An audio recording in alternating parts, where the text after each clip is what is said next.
Fighting! Hello everyone, good morning. So for today's video, kakagising ko lang. Maaga akong gumising kanina para i-prepare ng baon and breakfast si Kuya Dave and Ate Jam. And natulog ako dito kasama si Jaden kasi maaga din pumasok ang kanyang parents. And then at this moment, syempre, ako ay nagpupuri at nagpapasalamat sa Lord sa kalakasan na nagmumula sa Kanya. So, iba-iba na ang pakiramdam natin. And then, grateful lang tayo kasi nga, di ba, we can't control everything and sometimes talaga, yung mga situations sabay-sabay. Yan, excuse me sa dila ko. Nag-uumpisa na naman siya. But to God be all the glory, honor, and praise. In Jesus' name, na pagtatagumpayan natin ang bawat sitwasyon. And sometimes talaga na parang gusto mo na sumabog, right? Pero dahil nga we always ask for the guidance of the Lord, Jesus Christ and the Holy Spirit, yung kahinahunan at pagpipigil sa sarili na papangyari sa aking buhay, everyday. So, to God be all the glory, honor, and praise. Talagang ako'y nagtitiwala lamang sa healing process ng Panginoon. Ano man ang maging sitwasyon na meron kami right now, I know He is in control at ang lahat ng ito ay temporary lamang. Ang mga nangyayari, financially, it's all temporary. Pero kasi nga, kung ito ang titingnan ko, or most of the time kung ito ang titingnan ng bawat isa, financially, I'm sure, laging worry yan, laging away, laging, di maiwasan yan, but sometimes, ang financial, ang nagiging root, ng pag-aaway ng bawat isa, ng mag-asawa, o sa individually, financial ang nagiging dahilan kung bakit nalulungkot, mabilis magalit, at at iba't iba pa, because of sa financial. Pero syempre nga, dahil nga andun yung faith natin sa Panginoon, right?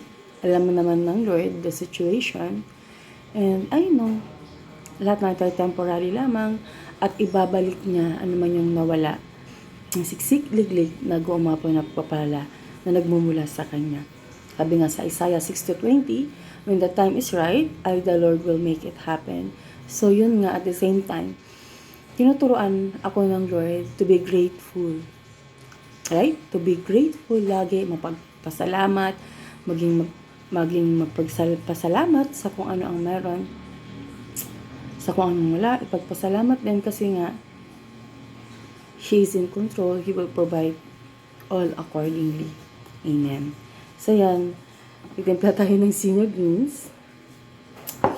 So, I have here, ito pa yung gift ni Doktora sa akin ng birthday ko last time. So, ito yung sinasabi ko sa inyo na tipid. Pero, dapat talaga, sa case na meron ako sa kalusugan ko, o sa inyo dyan na may pinagdadaanan sa health, dapat talaga hindi tinitipid ang mga ganitong greens.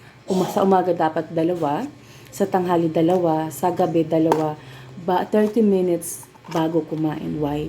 Kasi po, we are not sure kung lahat ng mga kinakain natin ay makakuha tayo ng nutrients doon, right? Kagaya ko ngayon, at this moment, di pa ako nagbe-breakfast. So, ano ang food na mayroon sa mesa namin?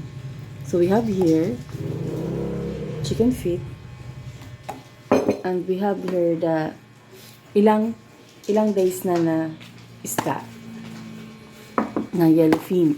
So, tatanungin kita, do you think the nutrients na kailangan ng body cells ko nandoon sa ipinakita ko sa inyo? Wala pa dyan yung carbs, yung kanin. So, do you think yung mga pagkain na pinakita ko sa inyo at this moment ay kayang suportahan yung cells ng katawan ko? Right? No. Hindi. Ang kaya lang niyang ibigay sa akin is the energy. Energy para masustain yung everyday hanggang mamaya. So, this senior greens, o ano man yung greens na meron ka sa inyo, But for me, mas preferred ko to kasi nga subok ko na siya simula umpisa bago ako mag-start ng chemotherapy. Nasa pag-aayos pa lang ako ng papers ng mga laboratories. Pinapainom na ako ni Ronnie nito. Alright? So, this Cinegreens is my support system sa katawan ko. So, kung madami lang akong pera, finances, mag-hoard ako nito ng madami. Because ang benefits nito is my cells.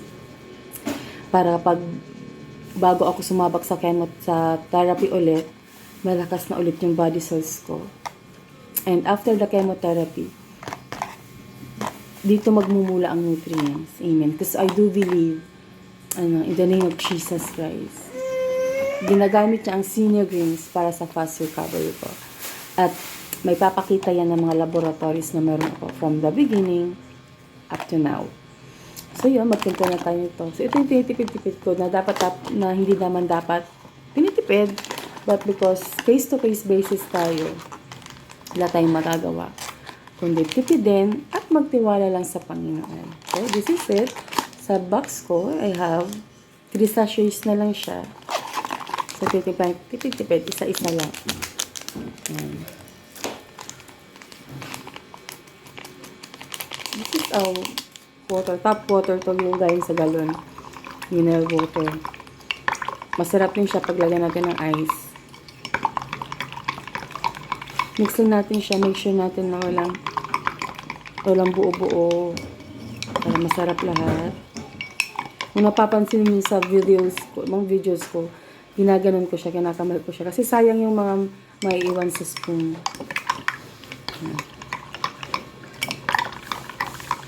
So, plastic spoon yung ginamit ko pang mix. Siyempre, kasi kapag metal may reaction, may iba pang reaction doon. So, set aside natin siya. So, this is my malunggay powder. So, yun nga, sinasabi ko sa inyo lagi. Mas okay kapag fresh malunggay, mas prepared dapat talaga fresh na piga ng malunggay. Isang tagay. Umaga, tanghali, sa gabi. Sa may pinagdadaanan sa health. So, for me, dahil walang malunggay dito sa paligid, at yung itinatanim ako doon na malunggay, hopefully, mabuhay siya. So, ito lang. Nabili namin to sa SM ni Ronnie. Pinila ko ni Ronnie. Ito, friendly inumin. Ito, hindi siya friendly inumin. Pwede naman, kung siyang itimplahin, kaso lang, kapag you're not feeling well,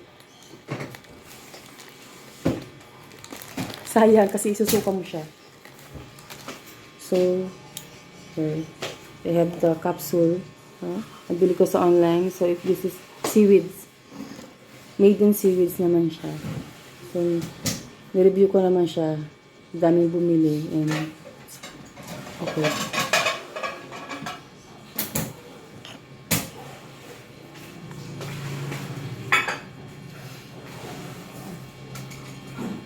Siksikin natin.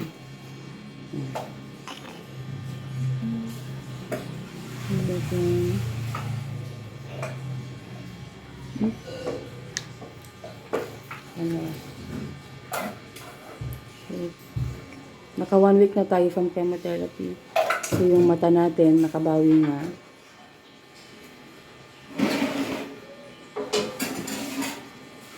So, gaya ng sinabi ko sa inyo, yung i-declare ko sa Lord, that the effects talaga hindi nakagaya ng dati. So, yun.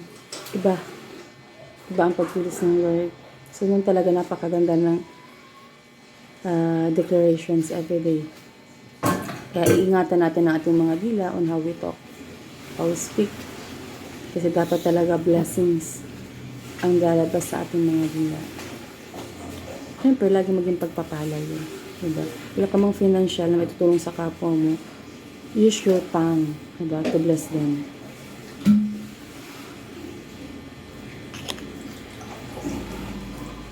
Isasabay ko siya sa pag-inom.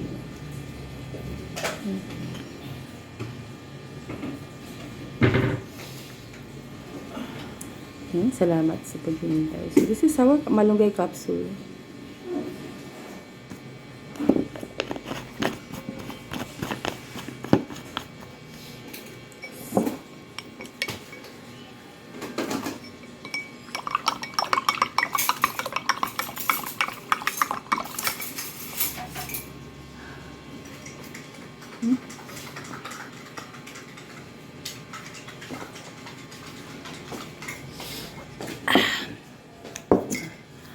So bye everyone, yun lang. Fighting, laban lang. If you're not feeling well, pag magpahinga, i-enjoy ang pagpapahinga. Kagaya natin, ng mga cancer warriors. Kung kinakailangan magpahinga, matulog, di maglakad-lakad. So, pag dito sa bahay, may stairs naman. So, parang na ako nag-exercise pa uli-uli. And then, keep the faith. Keep the faith. Right? Keep on praying. Tayo magtiwala. The whole process na to, lahat ng ito ay temporary lamang. Lahat ay babalik na. So, look at my hair. So, dating wala, makintab. Right now, yan. So, tumutubo na siya. At yung pain na nararamdaman natin from chemotherapy, lahat yan ay temporary lamang. It's part of the healing process. So, yun lang everyone. Yung spiritual life natin, wag natin pababayaan. Alright? Kapag kaya natin pumunta sa simbahan, tayo magsimba, pumunta tayo sa church with our families.